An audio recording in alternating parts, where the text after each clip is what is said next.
Coucou, on espère que tu vas bien, ça fait hyper longtemps qu'on n'a pas fait de vidéo YouTube, ça fait 1 mois, donc d'avance, désolé, on était un peu pris par le boulot. Ouais. On a décidé de revenir cette fois-ci pour te faire un bilan de l'année, petite rétrospective de tout ce qu'on a fait cette année, est-ce qu'on a atteint nos objectifs ou pas, quelles leçons on a retenues de cette année 2020, et voilà. Ouais, on va aborder vraiment tous les points, que ce soit la partie destination, professionnelle et personnelle. On va te faire un gros récap et on espère que ça te plaira.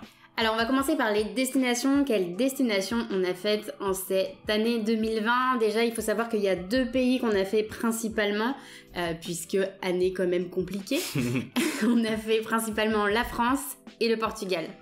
Tu veux peut-être dire les différentes villes qu'on a faites ? Ouais, alors en France, on était au tout début, on était à Marseille en début d'année.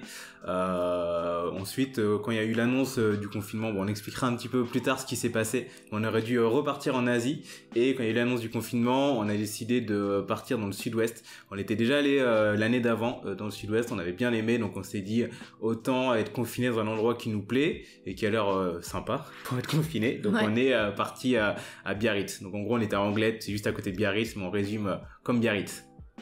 Juste avant Marseille, on a fait aussi brièvement les villes de Paris, qu'on connaissait évidemment déjà puisqu'on y vivait depuis quelques années avant de se lancer, et Rennes. Et cet été, on a décidé de partir pour le Portugal. Donc on a commencé avec 2 mois à Porto, puis on est parti à Ericeira où on est resté également 2 mois, et là maintenant on est à Lisbonne.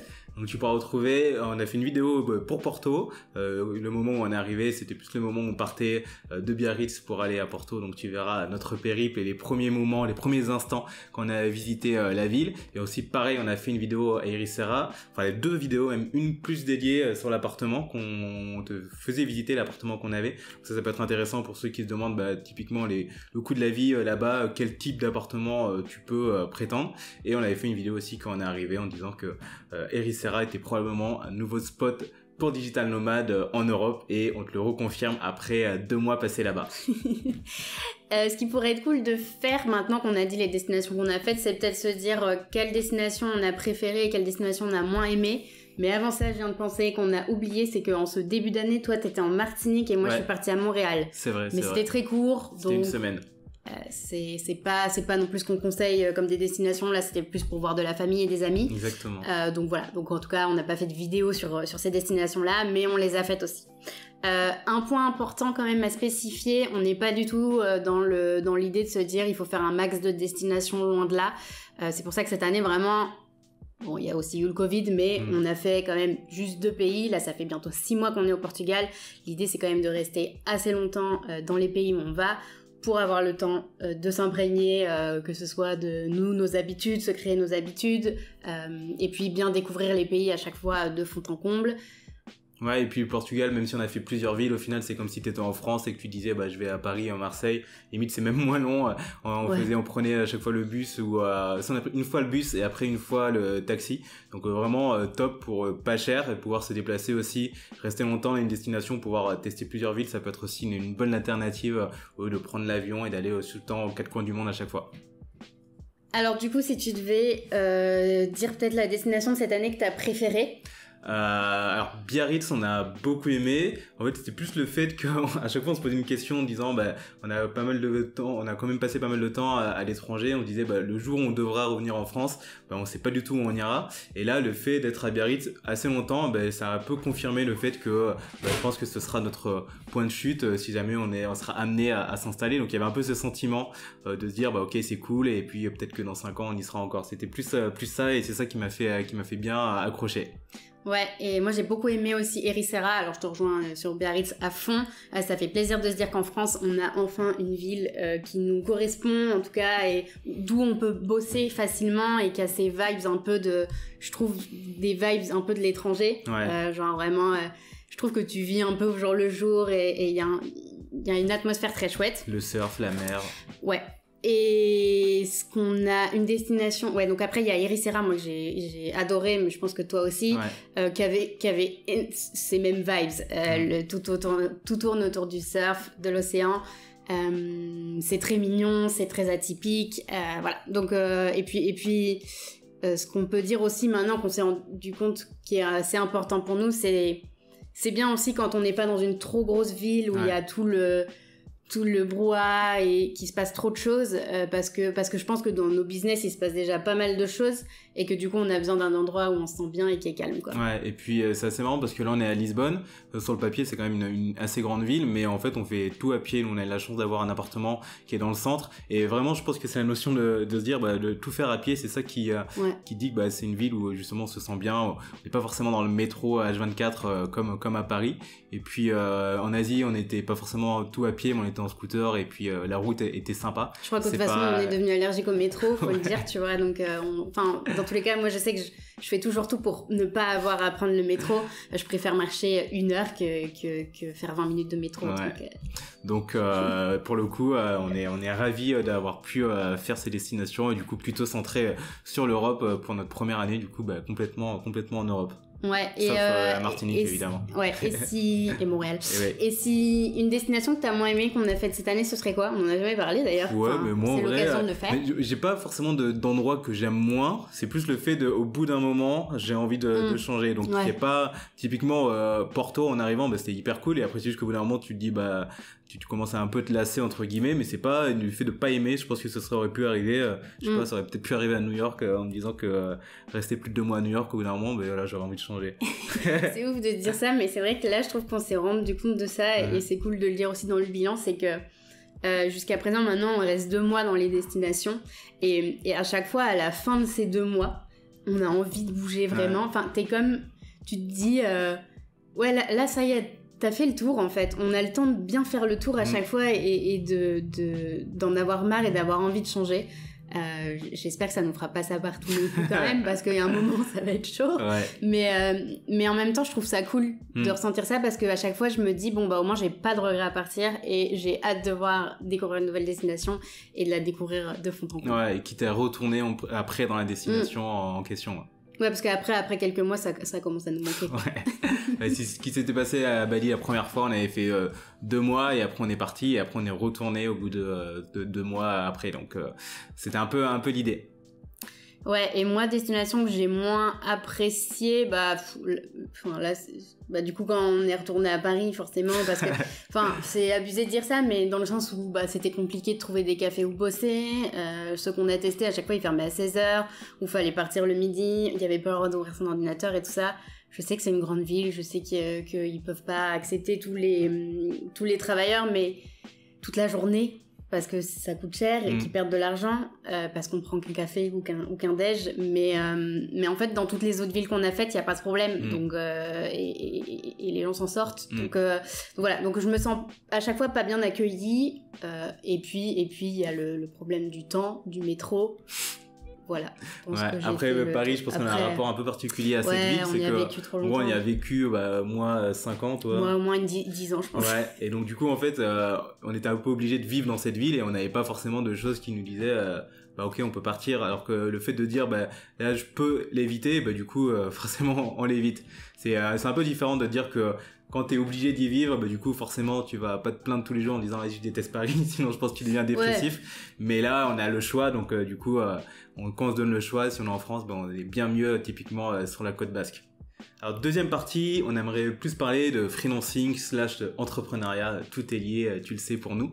Donc pour moi personnellement, c'était la première année où j'ai eu mon premier vrai gros client. Assez marrant parce que je l'ai signé vraiment à la fin de 2019, après à peu près 6 mois de début d'activité, donc j'étais assez content. Même si je pensais que ça allait être plus rapide, évidemment on pense à chaque fois que ça allait être plus rapide, mais 6 mois je pense que c'était une bonne moyenne. Et ce client, là ça va faire 1 an qu'on bosse ensemble, donc voilà, ça valait la peine d'attendre, et il m'a permis vraiment d'avoir une base solide qui me permettait en fait juste avec ce client de vivre, parce que je facturais de manière assez intéressante pour pouvoir me permettre de vivre. C'est un conseil aussi pour toi, d'essayer d'éviter d'avoir 10 clients que tu factures 200 € par mois, mais plutôt d'avoir au moins 1 ou 2 clients qui te permettent de vivre. Tu verras, en termes de charge mentale ce sera beaucoup plus intéressant, et même en termes de tâches que tu vas faire, plus tu factures cher, techniquement, plus t'es important, plus t'es primordial pour lui, et t'auras pas forcément l'impression de faire de la délégation ou du salariat déguisé ou juste de l'exécution, par exemple. Ouais, puis même côté relation client, je trouve ça plus intéressant. Pareil, moi j'ai eu 3, voire au maximum 4 clients cette année. Et côté relation client, c'est quand même plus intéressant d'avoir du temps à leur consacrer, du temps à consacrer à leur projet, versus, après c'est évidemment notre avis, mais versus avoir 20 clients, petits clients, entre guillemets, qui, je pense que, ouais, comme tu disais, au niveau charge mentale, c'est quand même compliqué. Après, encore une fois, tout dépend de ton métier, de ton offre et de ce que tu fais. On ne sait pas tout. Ouais, mais du coup, vraiment, essaye d'avoir des offres sur le long terme, par mois, même si on sait que toutes les activités ne s'y prêtent pas, mais vraiment essaye de faire l'effort parce que ça va être hyper bien pour toi de plus être dans ce système de dire à chaque fois qu'il faut que je recherche un nouveau client à chaque fin de mission, même si on en parlait dans une ancienne vidéo, on conseille de tout le temps trouver des clients, chercher des clients, c'est important, mais du coup d'avoir quand même une base solide de revenus récurrents avec 1 ou 2 clients. Moi, j'ai eu au maximum 3 clients en même temps qui me permettaient d'avoir un chiffre d'affaires hyper intéressant sans travailler 10 fois plus que si j'en avais 15 par exemple. Et moi, de mon côté, du coup, alors pareil que toi, je crois que j'ai commencé avec mon gros client de cette année. C'était en janvier parce que je crois quand ils ont signé, c'était quand j'étais à Montréal, en décalage horaire totalement dans le mal. Mais ouais, donc j'ai commencé en janvier, du contrat un peu, enfin contrat carrément longue durée. Il n'y avait pas vraiment de date de fin, donc plutôt bonne nouvelle. C'est un contrat du coup là qui a duré pendant 1 an. Et pareil que toi, c'est un client qui me permettait, si je le voulais, de vivre qu'avec lui si je voulais, puisque je bossais avec lui 3 jours par semaine. Et à côté de ça, j'avais 2 voire 3 petits clients, ça dépendait des mois, sur des missions un peu plus ponctuelles, dont 2 clients aussi où ça fait maintenant quelques mois. Il y a un des clients, ça fait aussi 1 an, et un autre client, ça fait 4-5 mois. Donc voilà. Et du coup, année particulière, est-ce que ça a eu un impact sur nos chiffres d'affaires, sur les clients qu'on a eu? Moi, clairement, justement, en plus, c'était assez cocasse parce que c'était le moment où justement j'avais les 3 clients à ce moment. Et bien, le Covid est arrivé peut-être 1 semaine après, et du coup j'en ai perdu 2, donc je suis passé de 1 client, après j'ai eu 3 clients, et après 2 semaines après j'ai eu 1 client. Donc du coup en gros il y en a un qui a complètement gelé, il y en a un on a terminé mais on n'a pas continué sur les mois d'après. Donc du coup on en parlera peut-être un peu plus tard, mais c'est hyper important de dire que en fait rien n'est acquis. Tu peux penser que tu dis moi j'ai ces clients, ok je fais plus rien, j'arrête de soit chercher des clients, soit d'être actif, soit de poster régulièrement, en fait de montrer que tu es encore visible, que tu fais de l'activité, et parce qu'il peut arriver des éléments comme ça, évidemment ça va pas arriver toutes les années, mais il peut arriver en fait plein de choses que tu vas pas maîtriser, et toi en tant qu'entrepreneur c'est ton but, c'est ton rôle vraiment de prendre tes responsabilités et de dire quoi qu'il advienne, qu'il y ait une tempête ou qu'il y ait un autre virus, en fait c'est ta responsabilité de faire rentrer du chiffre d'affaires, d'avoir des clients, et que tu peux pas en fait te permettre de te plaindre. En fait c'est tout bête, mais il y a personne qui va pouvoir t'aider, il y a pas, il s'appelle chômage, t'as pas forcément un patron qui va te dire non mais ça va on te met en chômage partiel, etc. Donc vraiment c'est une question de responsabilité, de dire ok c'est mon business, c'est à moi de prendre en main mon business et de me dire je dois tout faire pour que mon business reste à flot. Et du coup, cette période aussi nous a fait comprendre que c'était hyper important d'avoir des revenus alternatifs, et c'est pour ça qu'on a décidé nous de lancer une première version d'une formation qu'on a lancée, qu'on a pu faire tester à quelques personnes qui nous suivaient. On va, sans spoiler, on va ressortir une nouvelle version incessamment sous peu. Gros spoil. Mais on va pas dire le contenu. Mais en gros, c'est hyper important de dire que voilà, juste avoir les revenus de ton freelancing ou si t'es entrepreneur, ça va pas être assez. Donc du coup, d'essayer de multiplier en faisant par exemple des coachings, en vendant des formations ou autres. Moi en perso, j'avais lancé une formation sur la publicité Facebook.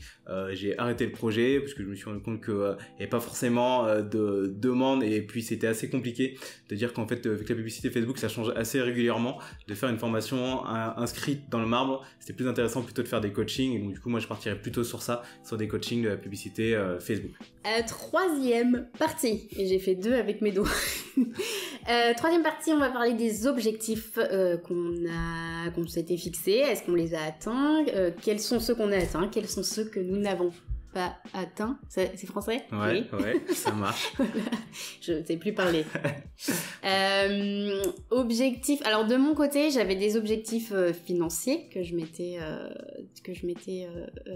fixés. Objectif que j'ai réussi à atteindre en 2020. Donc là, on applaudit. Tu mettras dans le montage des petits bravo. Sauf que je me suis rendu compte d'un point, et c'est là où c'est important aussi d'évoluer et de tester ces objectifs, c'était que pour atteindre ces objectifs financiers, ça me demandait quand même beaucoup de temps et de travail de mon côté freelancing, et donc ça me laissait beaucoup moins de temps sur tout ce que je voulais développer à côté, typiquement mon offre de coaching également, et Nomadpass. Donc en fait, très cool d'atteindre ces objectifs financiers, forcément tu le souhaites à tout le monde, mais je me suis rendu compte que j'étais pas à l'aise avec ça. Donc je revois mes objectifs pour l'année prochaine, mais on en parlera plus tard, de me dire que je veux pas forcément plus de clients pour atteindre ces objectifs-là, mais je préfère avoir un client que je développe peut-être plus, et pour pouvoir à côté développer d'autres choses qui vont me permettre d'atteindre des objectifs financiers, plutôt que d'avoir, encore une fois, on revient à ce truc d'avoir 10 clients pour atteindre tes objectifs, ou en avoir un ou deux et développer ton offre avec ça. Carrément. Et moi, je me fixe plutôt des objectifs à 90 jours, donc environ 3 mois. Et j'ai pas vraiment d'objectif financier. J'en ai un plutôt à l'année, qui est un peu une étoile à suivre, mais qui est un objectif vraiment extrêmement élevé, qui en fait va me permettre de me dire qu'à chaque fois il faut que je fasse les actions pour pouvoir atteindre cet objectif. Du coup je me dis pas forcément ce mois je dois faire ça, parce qu'il y a plein de paramètres en fait qui sont là, mais je me dis à la fin de l'année j'aimerais faire ce chiffre d'affaires, et du coup aujourd'hui qu'est-ce que je peux faire pour atteindre ce chiffre d'affaires un peu plus loin. Donc du coup déjà je me fixe des objectifs sur 3 mois, et plus du coup des choses à développer en me disant là je vais avoir tant de clients et je veux lancer un side project qui va générer à peu près tant, et comme ça c'est plus simple pour moi de me dire que voilà, je préfère lancer des projets plutôt que me dire là je suis à un jour de la date butoir, j'ai pas atteint mon objectif financier, là, je suis en panique. Alors que si j'ai lancé le projet, même s'il a fait 0 par exemple, au moins je serais content, je sais que je l'ai lancé. C'est plus comme ça que je réfléchis, et sinon on en parlera juste après, c'est plus des objectifs d'habitude, et ça revient un peu à la question en disant en travaillant tous les jours, chaque jour en améliorant mes process, du coup je vais ce sera plus simple d'atteindre justement cet objectif que je me suis fixé à la fin d'année. Et du coup, la question c'était quels sont les objectifs qu'on a atteints. Et du coup, je te laisse répondre. Objectif d'habitude, routine matinale tous les jours quasi, sauf le week-end. Là, j'ai un peu changé. Ce que tu fais comme routine matinale, parce que je pense qu'il y a certaines personnes qui savent pas, ça remonte un peu. On avait fait une vidéo, on te la mettra, c'était 24 heures à Bali, elle a un peu changé, mais je me lève tout le temps à 6h30. Ensuite, je fais du sport, environ 7 à 10 minutes. Me prends pas pour un fou, mais c'est une routine qui me plaît, et t'es pas obligé de faire la même, mais moi c'est celle avec laquelle je suis à l'aise. Ensuite, je fais du sport, je me douche, je prends une douche froide glaciale. Parfois, je sais pas si tu m'entends crier le matin, mais même après un an, même après un an, c'est quand même difficile. Au début, tout le temps, je t'entendais crier. Après, je t'entendais respirer, genre en mode je prends sur moi, et maintenant je t'entends plus. Donc, je pense qu'il s'est habitué. Et puis, on n'a pas eu d'eau chaude pendant 2 semaines à Lisbonne. Donc, bon, je vais pas forcément te donner tous les bienfaits de la douche froide, de la routine. Tu pourras trouver ça assez simplement. Moi, je suis à l'aise avec ça. Et après, soit je me forme, soit je lis pendant environ 1 heure le matin, et après je travaille. En fait, j'aime pas me lever et travailler directement. C'est pour ça que je me laisse un temps seul pour pouvoir faire tout ça, parce qu'au moins je sais que dès que je me lève, je l'ai fait, et ensuite c'est très bien pour moi. Aussi, je médite, et aussi un truc que je fais qui peut paraître un peu perché. Tous les jours, je fais des affirmations, j'écris sur un carnet ce que j'aimerais obtenir dans ma vie. Donc ça aussi, pareil, loi de l'attraction, on va pas te faire un débat là-dessus, tu peux chercher toi-même, mais ça m'aide beaucoup. Voilà, en gros, pour mes objectifs, et moi je les ai atteints parce que j'ai toujours gardé cette habitude, et je vais continuer pendant des années, ça c'est sûr.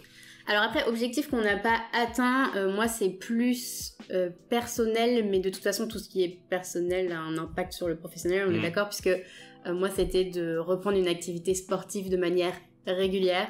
J'ai essayé, je n'arrive toujours pas à me motiver, je pense c'est encore dans mon objectif 2021, il faut que je me bouge les fesses. Voilà, et je sais que ça aurait un très bon impact aussi sur ma motivation, sur ma productivité, etc. Cool. Et moi, c'est l'objectif financier, mais du coup, comme je le disais, j'avais un vraiment gros objectif. Et aussi, un truc que je me suis rendu compte, c'est que, en fait, pour atteindre ce fameux objectif, il faut la personne que j'étais à l'instant T, quand je disais je vais atteindre cet objectif, en fait, elle aurait pas pu atteindre cet objectif. Et ça, j'ai mis un peu de temps à le comprendre, que c'est une question d'identité, en disant que tu dois changer tes habitudes, changer ta façon de penser pour pouvoir atteindre certains objectifs. En fait, si tu restes le même, tu pourras pas les atteindre. Et ça, j'ai mis un peu de temps à le comprendre. Et en gros, je l'ai compris avec un coaching que j'ai pris, mais je pense que j'en parlerai un petit peu après. Ce qui m'a un peu fait lever un peu des barrières limitantes sur certains sujets. On va passer à la partie 4. Je sais même pas si on est... Oui, on est à 4. Les faits marquants, plutôt dans le côté coup dur de l'année et les meilleurs souvenirs de cette année 2020. Tu veux commencer ? Ouais, coup dur, c'est notre départ à Bali avorté. On devait partir à Bali le samedi, et le vendredi on apprenait que avec le Covid ça venait juste d'arriver, que tous les aéroports allaient être fermés, que Bali allait probablement fermer. On a dû prendre une décision extrêmement rapide. C'était compliqué. Moi j'étais dans le déni, tu me disais on part pas, du coup moi je répondais pas. Ouais, moi j'avais super peur de partir et de me retrouver après 24 heures de vol bloqué à un aéroport où on te demande de faire demi-tour. Je me suis dit que ce serait encore plus un coup dur que ce coup dur.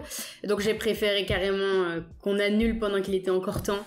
Et je pense que maintenant, avec le recul, on s'est toujours dit qu'on avait finalement bien fait. Ouais. Donc ça, c'était ton coup dur. Ouais. T'en as d'autres à partager ou...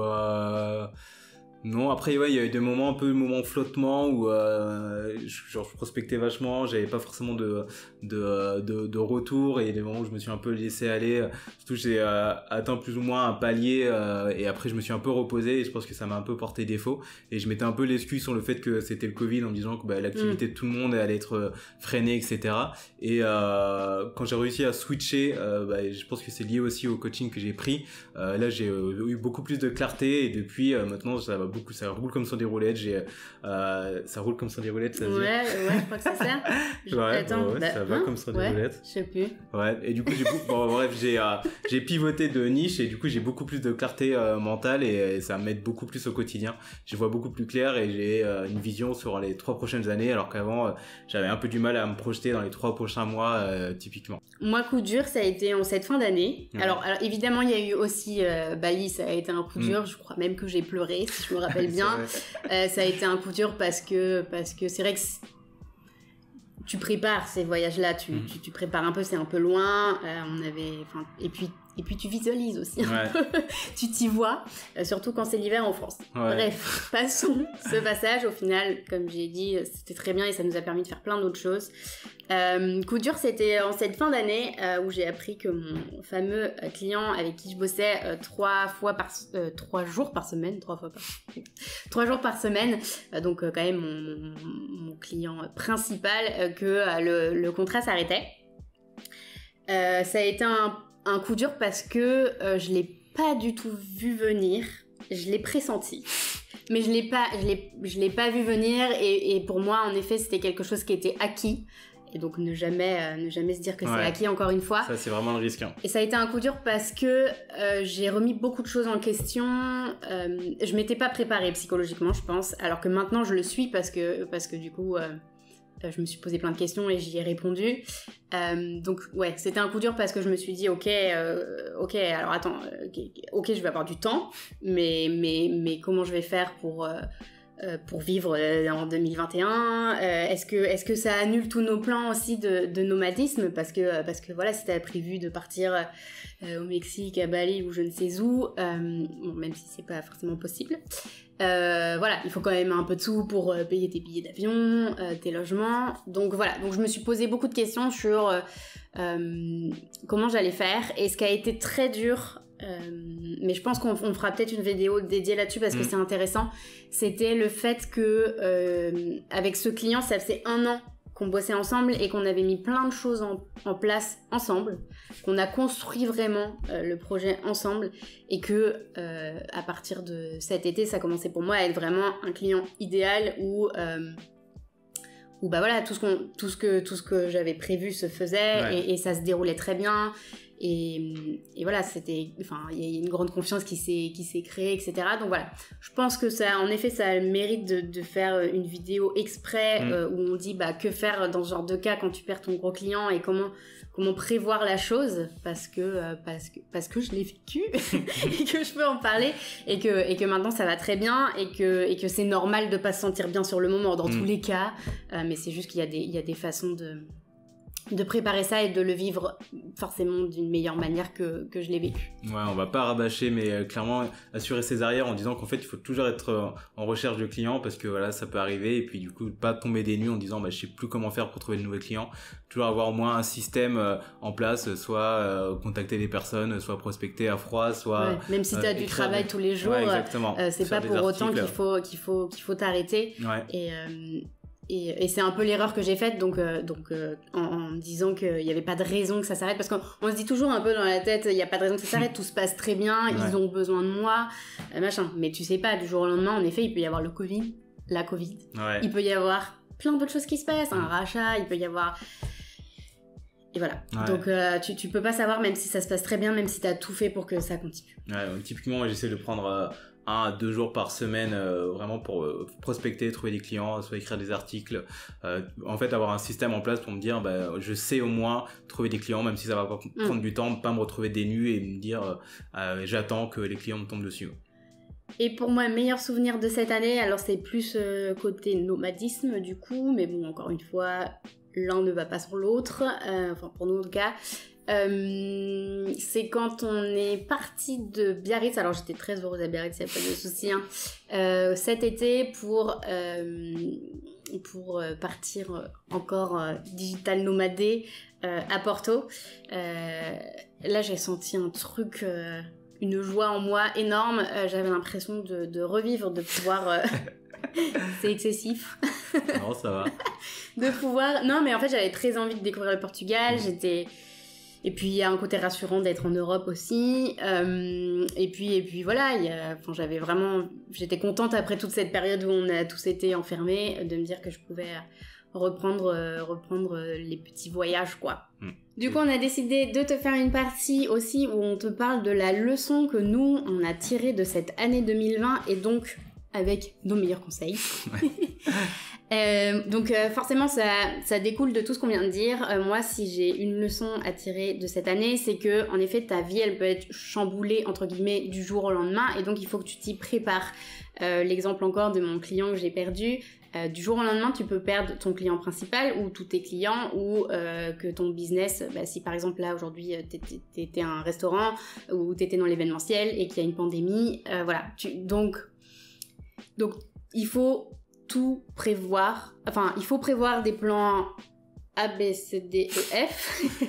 il faut pas t'arrêter sur ton business, ok, celui-ci il marche, avec ce client ça marche, t'arrêtes pas juste à ça, réfléchis à tout ce que tu peux faire à côté qui peut t'apporter évidemment du chiffre d'affaires mais aussi de la joie.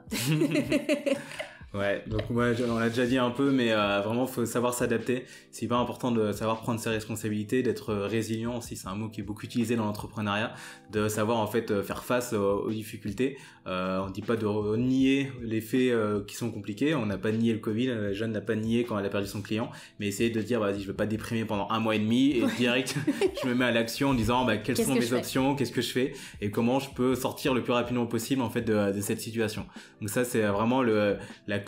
Et aussi un autre point, ce serait aussi de pas se reposer sur ses lauriers. Ça c'est peut-être une erreur aussi que j'ai fait en disant que en fait malheureusement t'es entrepreneur, t'es responsable et en fait c'est une entreprise. Souvent il y a beaucoup de gens qui pensent que c'est quelque chose que tu fais un peu comme ça, d'où souvent les blagues de tes proches qui disent tu travailles etc. En fait c'est parce que ils pensent que tu fais juste ça un peu comme ça. En fait t'es une vraie entreprise, et une vraie entreprise a besoin de se développer, elle a besoin d'avoir des fondations solides et de faire partie en fait de ces personnes qui vont pas lâcher, qui vont pas abandonner au moindre souci. passons maintenant à nos bonnes et nos mauvaises habitudes sur l'année, si on peut donner des... Mauvaise, on en parlait juste avant, je pense qu'on a les mêmes. C'est être un peu trop sur le téléphone. Tu as sûrement le même. Ouais, et en fait, le risque, en fait, il y a un double tranchant. Tu peux te dire, ok, je vais suivre des gens, des entrepreneurs, etc. C'est cool. Mais sauf que le problème, c'est que quand tu fais ça, ben en fait, tu travailles pas sur ton propre business. Et ça, c'est un truc que j'ai mis pas mal de temps aussi à intégrer, en disant, ouais, c'est cool, ça va m'aider, etc. Mais au final, je reste quand même sur les réseaux sociaux. Même si je regarde pas des vidéos de chat et que je regarde des trucs d'entrepreneurs, ben au final, je suis pas forcément actif. Ça va m'inspirer, mais essayer d'avoir plus d'action que de passivité dans ta vie. Donc 2021, on essaie d'être moins sur nos téléphones. Bonne habitude, moi il y en a une que je voulais mettre en avant, c'est le fait que au début, c'est vrai que quand tu te lances dans ton business, que tu as aussi un side project à côté, etc., tu as tendance à un peu t'oublier sans t'en rendre compte. Tu travailles beaucoup. Tu travailles aussi le week-end, tu travailles peut-être pendant tes vacances, etc. Moi, au début, je faisais ça. Je travaillais les week-ends parce que j'avançais trop bien. Je finissais toutes mes to-do, c'était trop cool. Et en fait, je me suis rendu compte avec le temps que valait mieux, pour moi, couper vraiment le week-end, ne pas travailler, me forcer à ne pas travailler, même si parfois je m'ennuie, encore plus en période de confinement où du coup t'es enfermé chez toi, donc tu te dis bon j'ai mon ordi, bon je réponds à un mail, bon je fais ci, je fais ça, et en fait t'es vite dans ton truc et tu bosses, et le lundi en fait c'était beaucoup plus dur, et donc la semaine j'étais beaucoup moins productive. Je me suis rendu compte que quand je coupais vraiment le week-end et que le lundi j'avais envie d'y remettre, que j'avais plein de choses à faire et que du coup bah voilà j'étais super productive. Donc voilà, donc ce que j'en ai retenu c'est de s'écouter. Si t'es fatigué aussi, il se peut que dans la semaine à un moment, je sais pas, tu sois un peu malade ou que tu sois KO, c'est normal. Tu peux très bien te prendre, je sais pas, une après-midi off parce que tu sais que si tu travailles, au final, tu vas pas du tout être efficace parce que tu vas un peu te forcer, que tu es pas bien, tu vas mettre beaucoup de temps à faire les choses, alors que le lendemain, tu peux très bien être hyper productif parce que tu t'es reposé et que tu t'es donné ce temps à toi-même, quoi. Ouais, en vrai, vaut mieux ne pas travailler que travailler à moitié. Ça, c'est vraiment la leçon aussi. Ouais. Ça veut dire que si tu es 3 heures devant ton ordi, que tu fais rien, franchement, autant prendre tes 3 heures pour regarder un film ou lire un livre plutôt que faire semblant de travailler, au final, après, culpabiliser. Donc là aussi, c'est un point à noter. Du coup, moi, dans les bonnes habitudes, j'en ai parlé tout à l'heure, ma morning routine, j'essaie toujours de l'améliorer, donc je suis assez fier de moi de la faire régulièrement. Je vais ajouter là pour 2021 faire du sport de manière un peu plus intensive et plus gérer ma nutrition aussi, et voilà, je pense que c'est une bonne habitude que j'ai prise et je suis assez content là-dessus. Et du coup, ça va être hyper important aussi de t'entourer des bonnes personnes, des personnes qui vont t'aider, que ce soit des personnes que tu connais peut-être plus personnellement ou à travers soit des formations, soit des coachings ou autres. Donc on va aborder ce sujet. Et toi, il y a quelqu'un en particulier qui a pu t'aider? Alors évidemment, il y a des personnes dans le côté perso qui m'ont bien aidé en cette année 2020. Je pense notamment à des amis freelance et digital nomades. Je ne vais pas dire leur nom, mais j'imagine que s'ils regardent la vidéo, ils vont se reconnaître, puisque quand j'ai des interrogations sur par exemple un futur client ou quand j'hésite quand j'ai des questions, des interrogations, je leur écris souvent. Je trouve ça hyper important d'avoir un avis extérieur. Alors évidemment, il y a toi à qui je pose également ces questions, mais c'est toujours cool aussi, je trouve, d'avoir un avis extérieur par d'autres freelances, mais aussi par d'autres personnes qui sont pas du tout freelance, qui sont en CDI ou des choses comme ça, parce que j'ai besoin parfois d'avoir un max de conseils sur mes interrogations pour moi savoir ce que je fais ou pas. Donc ça c'est le côté plus perso, et je te conseille en tout cas de jamais rester seul, peu importe, pour bien comprendre ce que je veux dire, je vais donner un exemple, c'est que moi par exemple j'ai des avis très tranchés sur beaucoup de choses, genre je n'ai pas besoin de conseils sur plein de choses, j'estime ne pas avoir besoin de conseils sur plein de choses qui sont personnelles évidemment. Par contre dans le côté professionnel, je trouve ça, tu peux pas ne pas avoir besoin de conseils d'autres personnes, t'es obligé de prendre un max de conseils, même si les avis divergent, tu vois, t'es obligé d'écouter les autres avis et toi de te créer ton propre avis, mais tu peux pas foncer tout droit tout seul, sinon je pense que tu vas droit dans le mur. Ouais, ça clairement. fait beaucoup de droit, mais voilà. Donc voilà, donc j'aime bien dans le côté pro justement poser beaucoup de questions, même si j'ai déjà mon avis, poser beaucoup de questions aux gens qui m'entourent pour avoir leur avis et me forger le mien en fait. Ouais, moi c'est assez similaire et je dirais plus, moi déjà j'ai pris un coaching, j'en ai parlé plusieurs fois, mais j'ai mis du temps un peu à me dire, j'en ai besoin en fait. Pendant un certain moment je me disais justement je pense que j'ai plus rien à apprendre, etc. Et je m'en suis un peu mordu les doigts, mais au final j'ai passé le pas et ça a beaucoup changé de choses dans ma vision en fait, d'avoir un avis extérieur et surtout d'une personne qui avait atteint les objectifs que moi je souhaitais atteindre, parce que du coup ça m'a... En fait, il m'a dit, moi, pareil, j'étais comme toi, je pensais que j'avais besoin d'apprendre de rien d'autre, de personne, etc.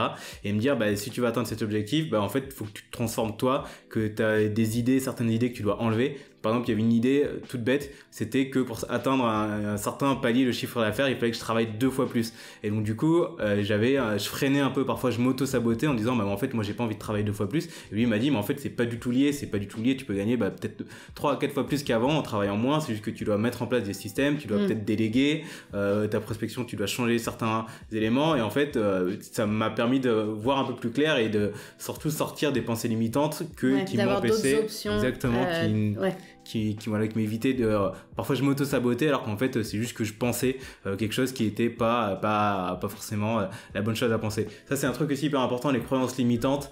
Pareil, c'est dans le développement personnel, mais il y a plein de choses en fait que vous croyez, que tu crois, et en fait qui sont pas vraies, c'est ta réalité à toi, mais c'est pas forcément la réalité de tout le monde, et ça va t'empêcher d'atteindre certains trucs. Donc typiquement il y a plein de gens qui disent c'est impossible de travailler en étant à l'étranger, c'est ce qu'ils pensent, mais nous en fait on a cassé cette barrière limitante parce qu'on le fait. Il y a plein de...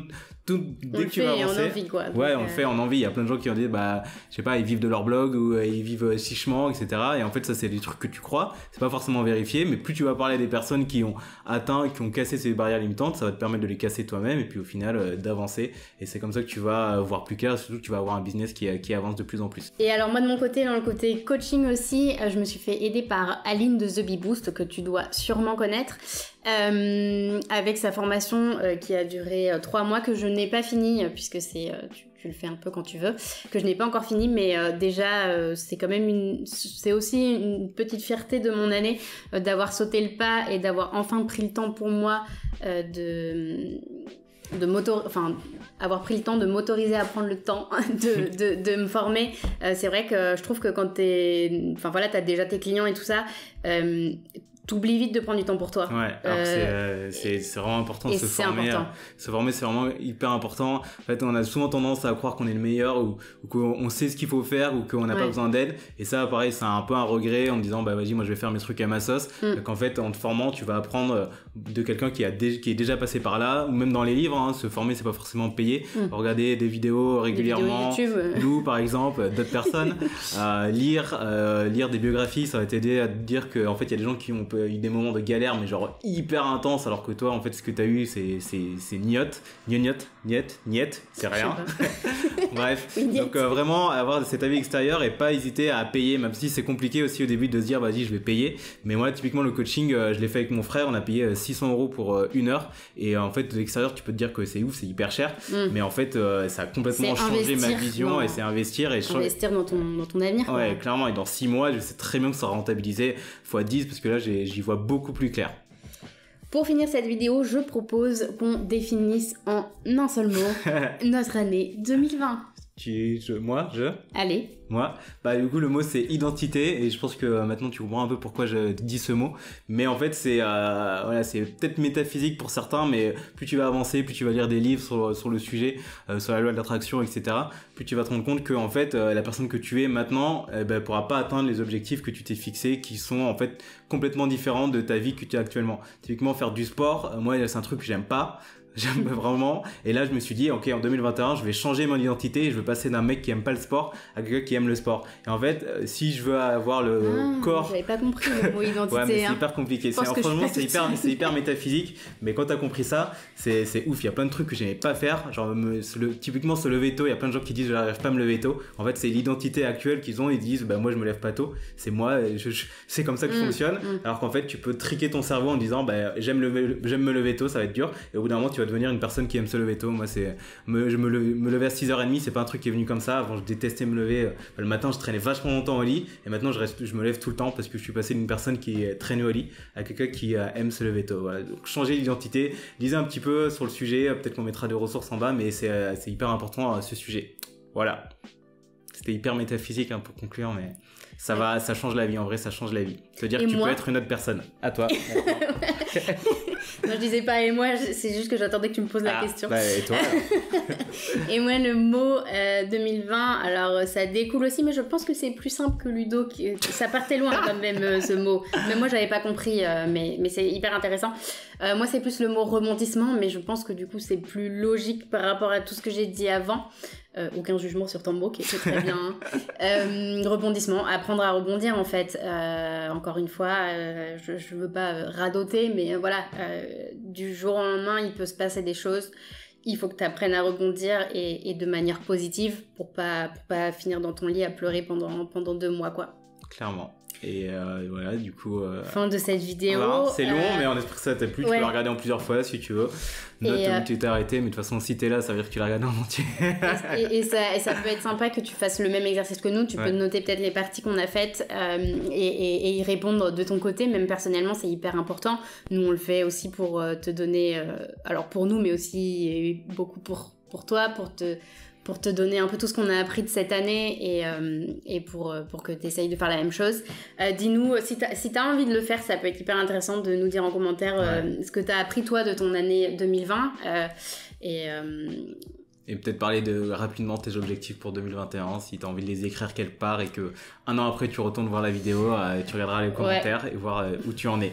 Et puis voilà, tu peux nous suivre sur Instagram, on est présent un peu quotidiennement si on est un peu moins présent sur YouTube.